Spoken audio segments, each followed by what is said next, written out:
Hello மக்களே, மத்திய அரசோட ஸ்டாஃப் செலெக்ஷன் கமிஷன் எஸ்எஸ்சிலிருந்து எம்டிஎஸ் மற்றும் ஹவால்தார் போஸ்டிங்கான நோட்டிஃபிகேஷன் புதுசாக ரிலீஸ் பண்ணிட்டாங்க.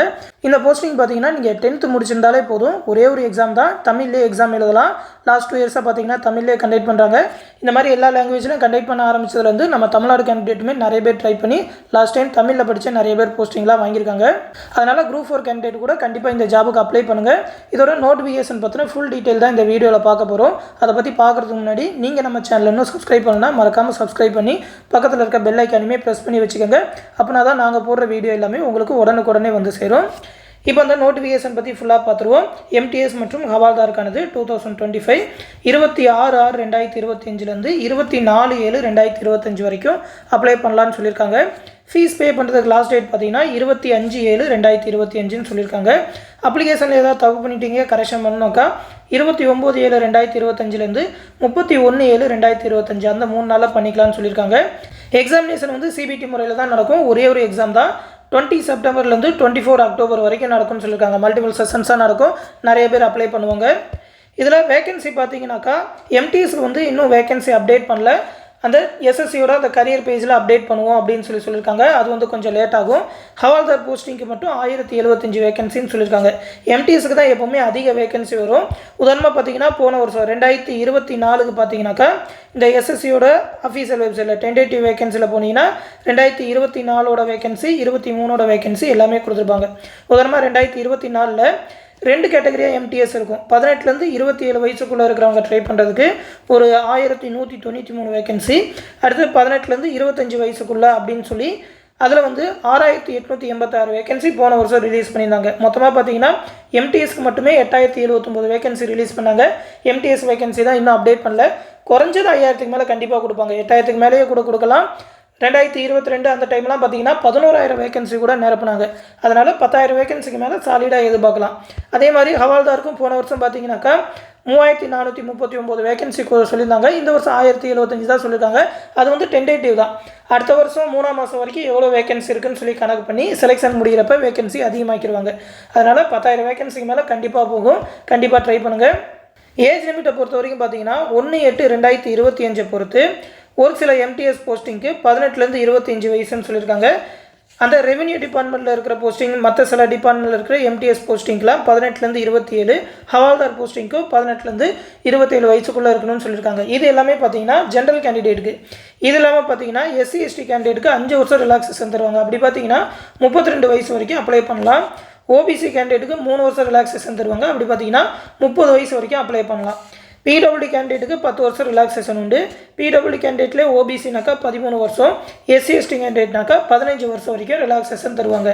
நீங்கள் பிடபிள்யூடி கேண்டிடேட்னா உங்களோட ஏஜ் அதுக்கேற்ற மாதிரி கணக்கு பண்ணிக்கோங்க. இதுவே விடோஸ் டைவர்ஸ் உமன்ஸ்னாக்கா அவங்களுக்கு 35 வயசு வரைக்கும் அப்ளை பண்ணலாம். அந்த விடோஸ் டைவர்ஸ் உமன்ஸ்லேயே எஸ்சி எஸ்டி கேண்டிடேட்டாக இருந்தீங்கன்னாக்கா 40 வயசு வரைக்கும் அப்ளை பண்ணலான்னு சொல்லியிருக்காங்க. அடுத்து இதற்கான எஜுகேஷன் குவாலிஃபிகேஷன் பார்த்தீங்கன்னா மெட்ரிகுலேஷன் பாஸ் பண்ணியிருக்கணும்னு சொல்லியிருப்பாங்க. அதாவது 10th தான். மெட்ரிகுலேஷன் உடனே நிறைய பேர் இங்கிலீஷ் மீடியமா அப்படின்னு சொல்லி கமெண்ட்ஸில் கேட்பீங்க. அப்படிலாம் கிடையாது. தமிழில் நீங்கள் படிச்சிருந்தாலும் 10th முடிச்சிருந்தா அதை வந்து மெட்ரிகுலேஷன் தான் சொல்லுவாங்க.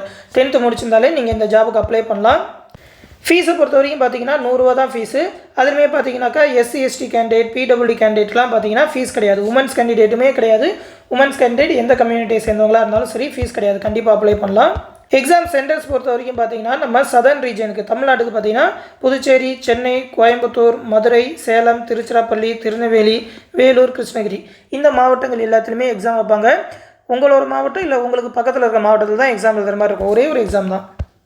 எக்ஸாம் பேட்டர்னை பொறுத்த வரைக்கும், ஸ்கீமை பொறுத்த வரைக்கும் பார்த்தீங்கன்னாக்கா அந்த எம்டிஎஸ்க்கு வந்து ஒரே ஒரு எக்ஸாம் தான். ஹவால்தாருக்கு வந்து ஃபிசிக்கல் எஃபிஷியன்சி டெஸ்ட் இருக்கும். அதாவது வாக்கிங் இருக்கும். ஒரு 1600 மீட்டர் 20 நிமிஷத்தில் கடந்தால் போதும் அப்படின்ற மாதிரி டைம்லாம் நிறையா தான் இருக்கும். ஒரு வாக்கிங் மட்டும்தான்.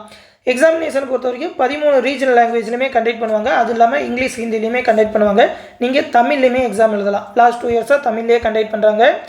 சிபிடி எக்ஸாம் பொறுத்த வரைக்கும் ஒரே ஒரு எக்ஸாம் தான். மொத்தம் பார்த்தீங்கன்னாக்கா 90 கேள்விகள் கேட்பாங்க. அதில் வந்து செஷன் 1, செஷன் 2ன்னு 2 செஷனாக பிரிப்பாங்க. செஷன் 1 பொறுத்த வரைக்கும் மேக்ஸ், அதுலேருந்து 20 கொஸ்டின் 60 மார்க்குக்கு. அதுக்கப்புறம் ரீசனிங்லேருந்து 20 கொஸ்டின் 60 மார்க்குக்கு. இந்த 2 செஷனுக்குமே பார்த்தீங்கன்னா நெகட்டிவ் மார்க் கிடையாது. நீங்கள் தப்பானாலும் நெகட்டிவ் மார்க்லாம் போட மாட்டாங்க. அதனால் மினிமம் மார்க் எடுத்தால் போதும். அதனால் எல்லா கொஸ்டினுமே அட்டன் பண்ணியிருக்கேன். 45 நிமிஷம். இந்த 45 நிமிஷம் முடிஞ்ச உடனே செஷன் 2 ஸ்டார்ட் ஆயிடும். செஷன் 2 பொறுத்த வரைக்கும் general awareness, English language. General அவேர்னஸ்லேருந்து 25 கொஸ்டின், இங்கிலீஷ் லாங்குவேஜ்லேருந்து 25 கொஸ்டின், எல்லாத்துக்குமே 3 மார்க்கு. இதுக்கும் பார்த்தீங்கன்னா 45 நிமிஷம். இந்த செஷன் 2க்கு பார்த்தீங்கன்னா நெகட்டிவ் மார்க் உண்டு. ஒரு கொஸ்டின் தப்பானா 1 மார்க் போயிடும். அதாவது 3 கொஸ்டின் தப்பானீங்கனாக்கா ஒரு கொஸ்டினுக்கான மொத்த மார்க் போகும். 1/3 தான். அதே மாதிரி தான் 1 மார்க் அப்படின்ற மாதிரி தான் வச்சுருக்காங்க. இதோட சிலபஸ் பார்த்தீங்கன்னா ஆல்ரெடி நம்ம சேனலில் பிரீஃபாக சொல்லியிருக்கிறோம். அது தமிழ்லே கன்வெர்ட் பண்ணி தான் கொடுத்துருக்குறோம். அதோட வீடியோ லிங்க் கூட இந்த வீடியோ கீழே டிஸ்கிரிப்ஷனில் கொடுத்துருக்கேன். என்னென்ன படிக்கணும் அப்படின்னு சொல்லி அதை பற்றி தனியாகவே பார்ப்போம். அதோட சிலபஸ் டீட்டெயில் வேணுன்னா வீடியோ கீழே டிஸ்கிரிப்ஷனில் தமிழில் எடுத்துக்கோங்க. இந்த நோட்டிஃபிகேஷனை நம்மளோட டெலகிராம் குரூப்பில் கொடுத்துருக்கேன், எடுத்து பார்த்துக்கோங்க. இந்த ஹவால்தார் போஸ்டிங் மட்டும் ஃபிசிக்கல் எஃபிஷியன்சி டெஸ்ட் இருக்கும். வாக்கிங் தான். மேல் கேண்டிடேட்டுக்கு 1600 மீட்டர் 15 நிமிஷத்தில் கடந்தால் போதும். ஃபீமேல் கேண்டிடேட்டுக்கு 1 கிலோமீட்டர் தான் 20 நிமிஷத்தில் கடந்தால் போதும். ஓகேவா? 15 நிமிஷத்தில் கண்டிப்பாக 1600 மீட்டர் கிராஸ் பண்ணிட முடியும். ஃபிசிக்கல் ஸ்டாண்டர்ட் டெஸ்ட்டை பொறுத்த வரைக்கும் மேல் கேண்டிடேட் 157.5 சென்டிமீட்டர் இருக்கணும். மினிமமாக தான் சொல்லுவாங்க. ஜஸ்ட் மெஷர்மெண்ட் வந்து 81 சென்டிமீட்டர் இருக்கணும். ஃபீமேல் கேண்டிடேட்டை பொறுத்த வரைக்கும் ஹைட் 152 சென்டிமீட்டர் இருந்தால் போதும். வெயிட் வந்து 48 kg இருந்தால் போதும் தான் சொல்லியிருக்காங்க. இதுக்கு வந்து ஃபிசிக்கலாக ரொம்ப அதிகமாகலாம் பார்க்க மாட்டாங்க. ஜஸ்ட் அந்த ஆஃபீஸ் ஒர்க்லாம் பண்ணுற அளவுக்கு உங்களுக்கு மெடிக்கல் ஸ்டாண்டர்ட் இருக்கா, ஃபிசிக்கல் இருக்கா அப்படின்ற மாதிரி தான் பார்ப்பாங்க. அடுத்து இந்த நோட்டிஃபிகேஷன்லேயே இந்த ஜாபுக்கு எப்படி அப்ளை பண்ணுறது அப்படின்னு சொல்லி அதோட டீட்டெயில் எல்லாமே இந்த நோட்டிஃபிகேஷனோட கடைசியில் கொடுத்துருக்காங்க.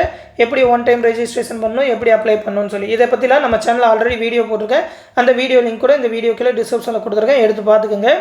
கடைசியாக பார்த்தீங்கன்னாக்கா அந்த ஹவால்தார் போஸ்டிங்கோட வேகன்சி மட்டும் என்னென்ன ஸ்டேட்டில் எவ்வளோ வேகன்சின்னு கொடுத்துருக்காங்க. மொத்தமாக 1075 வேகன்சி. இதில் நம்ம தமிழ்நாடை பொறுத்த வரைக்கும் சென்னை சிஜிஎஸ்டி, அதாவது ஜிஎஸ்டி ஆஃபீஸ் சென்னையில் ஒரு 32 வேகன்சியும், சென்னை கஸ்டம்ஸில் ஒரு 124 வேகன்சியும் சொல்லியிருக்காங்க. கஸ்டம்ஸ்லன்னு மொத்தமாக தான் சென்னைன்னு சொல்லி தான் இருப்பாங்க. ஆனால் தமிழ்நாட்டில் அந்த கஸ்டம்ஸ் டிபார்ட்மெண்ட் எங்கெல்லாம் இருக்கோ அங்கெல்லாம் வேகன்சி இருந்ததுனாக்கா போஸ்டிங் போடுவாங்க. உங்கள் டிஸ்ட்ரிக்டில் கூட இருக்கலாம், அந்த போர்ட்டு இந்த மாதிரி இடத்தெல்லாம் போடுவாங்க. மொத்தமாக பார்த்தீங்கன்னா ஒரு 1075 வேகன்சி ஹவால்தாருக்கு சொல்லியிருக்காங்க. எம்டிஎஸ்க்கு எப்படி 8000 வேகன்சிக்கிட்டே வரும். ஒரு 10,000 வேகன்சி வரைக்குமே கண்டிப்பாக கொண்டு போவாங்க. அதனால் கண்டிப்பாக ட்ரை பண்ணுங்கள். எக்ஸாம் வந்து செப்டம்பர் டு டிசம்பர் அப்படின்றனால குரூப் 4 கேண்டிடேட் கூட ஜூலையில் எக்ஸாம் முடிச்சுட்டு இந்த எக்ஸாமுக்கு கண்டிப்பாக ட்ரை பண்ணலாம். அதனால் கண்டிப்பாக அப்ளை பண்ணிடுங்க. தொடர்ந்து இந்த ஜாப் பற்றின அப்டேட்ஸ் வந்ததுன்னா கண்டிப்பாக நம்ம சேனலில் தெரிவிப்போம். அந்த அப்டேட் எல்லாத்தையுமே உடனே தெரிஞ்சுக்க மறக்காமல் நம்ம சேனலையுமே சப்ஸ்கிரைப் பண்ணி வச்சுக்கோங்க. அடுத்து ஒரு முக்கியமான இன்ஃபர்மேஷனோட சந்திக்கிறேன். நன்றி.